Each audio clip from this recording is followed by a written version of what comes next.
Hallelujah.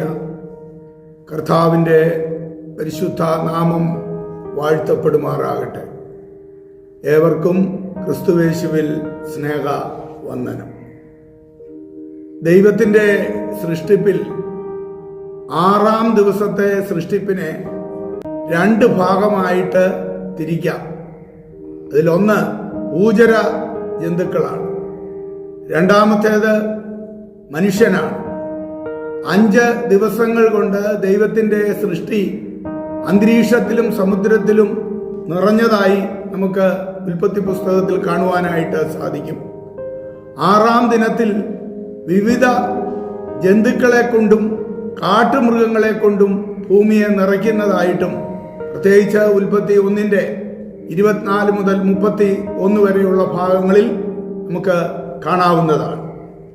104-ാം സങ്കീർത്തനത്തിലേക്ക് നമ്മൾ കടന്നു വരുമ്പോൾ മുഴു ലോകത്തെയും ഈ സങ്കീർത്തനം പ്രതിനിധാനം ചെയ്യുന്നതാണ് നമുക്ക് മനസ്സിലാക്കുവാനായിട്ട് കഴിയുന്നത്.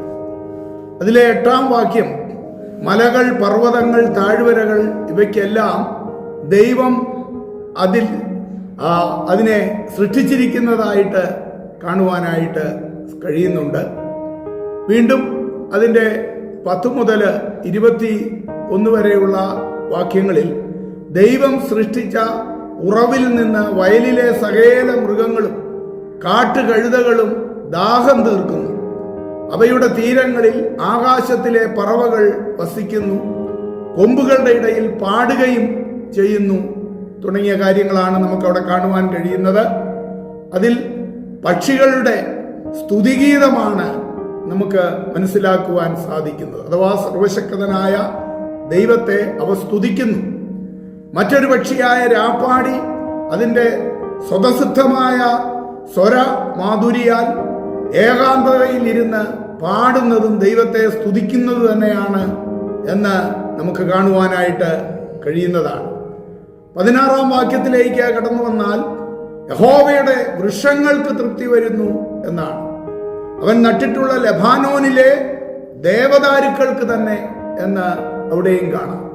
18-ാം വാക്യത്തിൽ ഉയർന്ന മലകൾ കാട്ടാടുകൾക്കും പാറകൾ കുഴിമുയലുകൾക്കും സങ്കേതമാകുന്നു എന്ന് പറയുമ്പോൾ ആ മലകളിൽ തുള്ളിച്ചാടി ദൈവത്തെ അഥവാ പാടി സ്തുതിക്കുന്ന, കിഴുക്കാൻ തൂക്കായി കിടക്കുന്ന ആ പാറക്കെട്ടുകളിലൂടെ അവ തുള്ളിച്ചാടി ദൈവത്തെ സ്തുതിക്കുന്നതാണ് നമുക്ക് മനസ്സിലാക്കുവാനായിട്ട് കഴിയുന്നത്.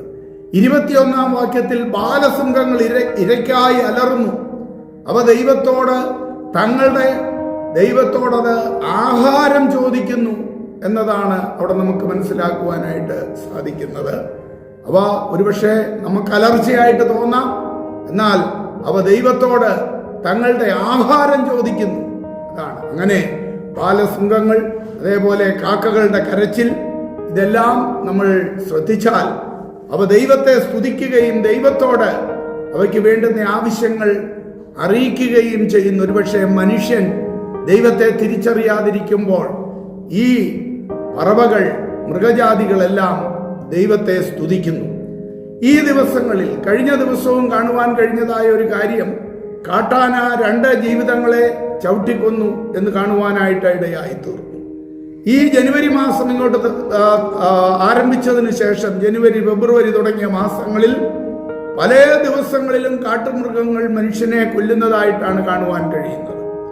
അപ്പോഴൊക്കെ ഗവൺമെന്റ് പല ന്യായങ്ങൾ പറയുന്നുണ്ട്. കാട്ടുമൃഗങ്ങളുടെ അടുക്കലേക്ക് മനുഷ്യൻ കയറി ചെന്നിട്ടാണ് അവ ഉപദ്രവിക്കുന്നത്, കൊല്ലുന്നത് എന്നൊക്കെ പറഞ്ഞ് ഉത്തരവാദിത്തപ്പെട്ടവർ അവരുടെ മേൽ കുറ്റം ആരോപിക്കുന്നതാണ് കാണുവാൻ കഴിയുന്നത്.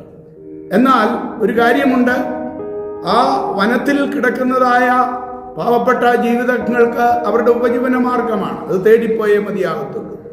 മറ്റൊരു ഭാഗത്ത് ഈ കാടെല്ലാം വെട്ടി നശിപ്പിച്ച് വലിയ ടൂറിസ്റ്റ് ഹോമുകളും ഹോട്ടലുകളും അങ്ങനെയൊക്കെ പണിതുയർത്തുന്ന ഒരു വലിയ വിഭാഗം, മരക്കൊള്ള നടത്തുന്ന വലിയൊരു വിഭാഗത്തെയൊക്കെ ആരും അവരുടെ മേൽ ഒരു ആക്ഷനും എടുക്കുന്നില്ല എന്നുള്ളതാണ് നമുക്ക് കാണുവാൻ കഴിയുന്നത്. അപ്പോൾ ഇവിടെ വനത്തിലാണ് മൃഗങ്ങൾ വളരേണ്ടത്. ദൈവം അതിനെ അങ്ങനെ സൃഷ്ടിച്ചിരിക്കുന്നതാണ്.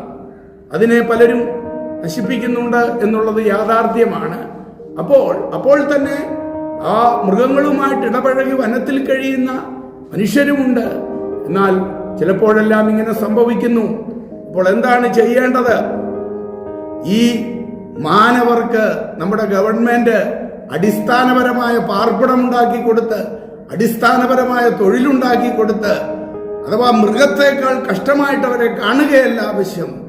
നമ്മുടെ നേതാക്കന്മാർ, മന്ത്രിമാർ അവരൊക്കെ ഉയർന്ന നിലവാരത്തിൽ ജീവിക്കുമ്പോൾ ഈ കാട്ടിൽ ജീവിക്കുന്നവരോട് അല്പമെങ്കിലും കരുണയും ദയയും കാണിക്കേണ്ടത് ആവശ്യമാണ് എന്നുള്ളതായ കാര്യം വിസ്മരിക്കരുത്. അതെ, ഈ മൃഗങ്ങളെയും ദൈവം സൃഷ്ടിച്ചതാണ്, മനുഷ്യനെയും ദൈവം സൃഷ്ടിച്ചതാണ്. നേരത്തെ പറഞ്ഞതുപോലെ മനുഷ്യൻ സ്തുതിക്കുന്നതിന് മുൻപ് തന്നെ ആ പക്ഷികളാണ് ദൈവത്തെ സ്തുതിക്കുവാനും വാഴ്ത്തുവാനായിട്ടും തുടങ്ങിയത് എന്നുള്ളതും നമുക്ക് കാണുവാനായിട്ട് കഴിയുന്നു. നമ്മുടെയൊക്കെ അധികാരികളുടെ കണ്ണ് തുറക്കുവാൻ നമുക്ക് പ്രാർത്ഥിക്കാം. അവിടുന്ന് നമ്മെ അനുഗ്രഹിക്കുമാറാകട്ടെ. ആമേൻ. കരുണ തോന്നണേ, അലിവു തോന്നണേ, പാപിയാണു ഞാൻ നാഥ, പാപിയാണു ഞാൻ. കരുണ തോന്നണേ, അലിവു തോന്നണേ, പാപിയാണു ഞാൻ നാഥ, പാപിയാണു ഞാൻ.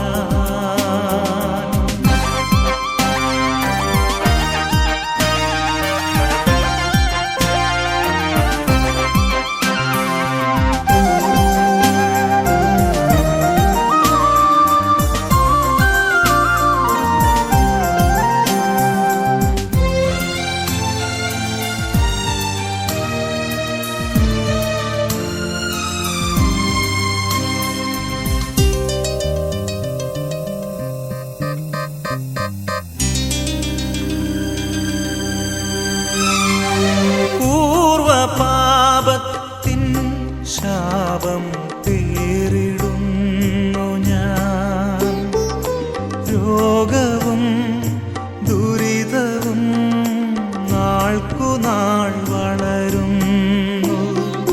പൂർവപാപത്തിൻ ശാപം പേറിടുന്നു ഞാൻ, രോഗവും ദുരിതവും നാൾക്കു